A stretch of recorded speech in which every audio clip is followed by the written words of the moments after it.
Hey everybody, it's Randy of Father and Sons Fishing, and I've got quite the video for you today. Now, you might want to turn away if you're a little squeamish. I had a little incident with a stingray 3 weeks ago. So I'm going to tell you that story, and I'm going to tell you some really important stuff that you need to know and do if you get stung by a stingray.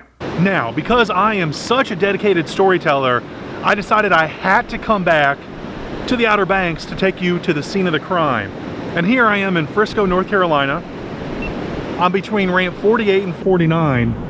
And if you look that way, that's the east. And it's hazy, you can't see it now, but that would be the Point in Buxton. And then if you look in that direction, that's west. And that's eventually Hatteras Village and the Hatteras Inlet.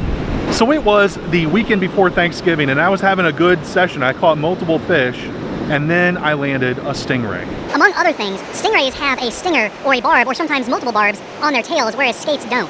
So with a stingray, you not only have to contend with the mouth, which doesn't have teeth, but it's super, super strong. And trust me, I can tell you from personal experience, you don't want to get the tip of your finger in the mouth of a skate or stingray. So you need a pair of pliers to help get the hook out. But once that happens with a stingray, you still have to be super careful if you're going to handle the fish because of that barb on its tail. Now, I've caught stingrays before, so without too much effort, I was able to get the hook out. But since I had set up at the start of my fishing session, the tide had actually gone out quite a bit.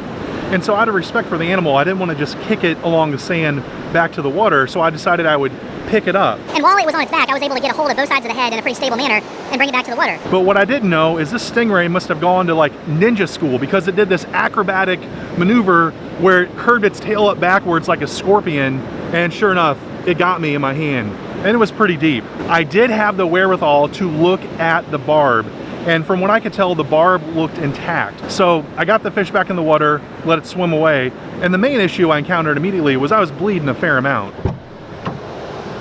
And so I did what any angler naturally would do. I went back to the truck, got my first aid kit, wrapped up my hand so I wouldn't get blood all over my gear, and I kept fishing. Now, there is an important part to this story. And that is, I'm an obstetrician gynecologist. And in my job, I do a lot of surgery, I deal with infections and bleeding, and emergencies are pretty routine. Generally though, you don't want to be your own doctor, but in this case I had no choice. Frisco, North Carolina ain't exactly known for its world-class medical facilities. And being a doctor myself clearly helped me navigate some of the things that were about to happen. Since then, I've read a lot of info and I've discussed this with emergency medicine colleagues, and I've condensed stingray injuries into 3 critical things that you need to know if one happens to you. We're going to talk about those in just a second, but first, let's finish up the story. And so I was able to control the bleeding, and my hand definitely hurt, but at that point it was at least manageable.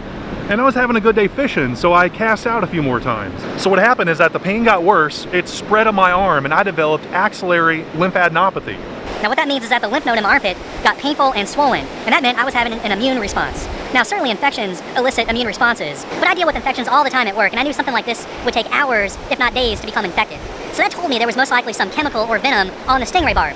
At that point, I did what all good doctors do. I Googled it.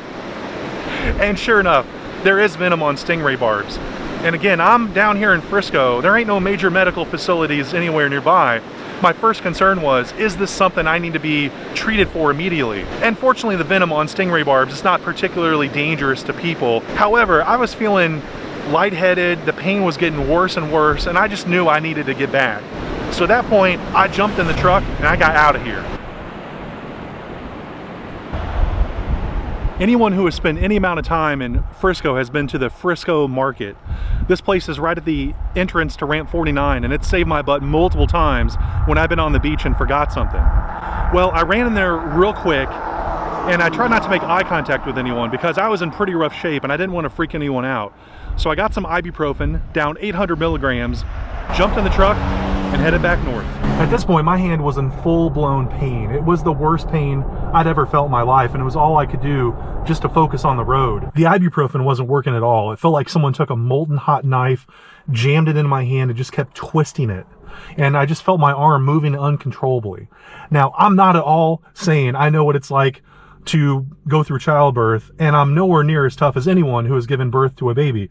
But as an obstetrician who has seen a lot of natural childbirths over the years, particularly the ones that aren't planned. There's two common things that my patients tend to do. Number one is there's a whole lot of four-letter words usually.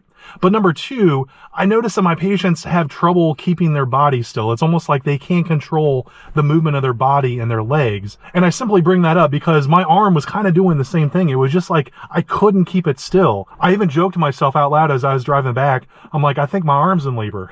So after all that, somehow I was safely able to drive back to Nags Head. I pulled in the driveway, got myself in the house, filled up the sink with hot water, and the pain went away like that. There are three critical things you need to know if you've had a stingray injury. Number one, pain control. This was the worst pain I've ever felt. And unlike other things where it progressively got better, this pain progressively got worse. All I can say is hot water was nothing short of miraculous. Now there's some debate over how it works. Some people say that the heat denatures the venom, which is a protein, and I've read other people who say that it's not enough heat to actually denature the protein. And the scientist part of me doesn't like not knowing, but I can say from personal experience that hot water works. Number two, bleeding, and this is the most immediate risk. Now fortunately in my case, I realized right off the bat that I had venous bleeding, that the stinger had missed one of the arteries in my hand.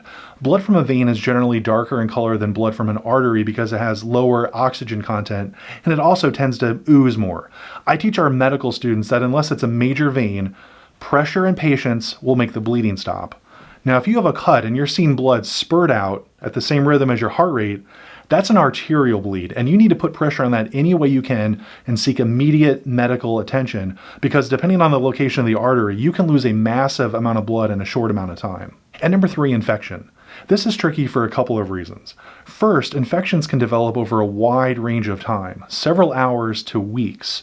And second, wounds change in appearance over time as bruises develop and reabsorb.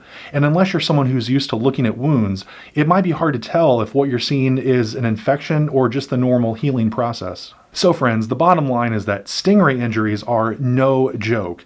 And unless you're confident it's just superficial, you should definitely consider seeking medical attention if one happens to you. All right, let's end this video back at the beach. Let me see if that snapping thing still works. Well, all right, friends, that's going to wrap this video up. I hope that you enjoy your time at the ocean. Just make sure you respect its power, the power of Mother Nature and its creatures.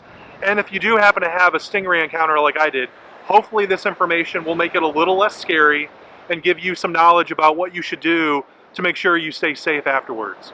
Okay, friends, take care.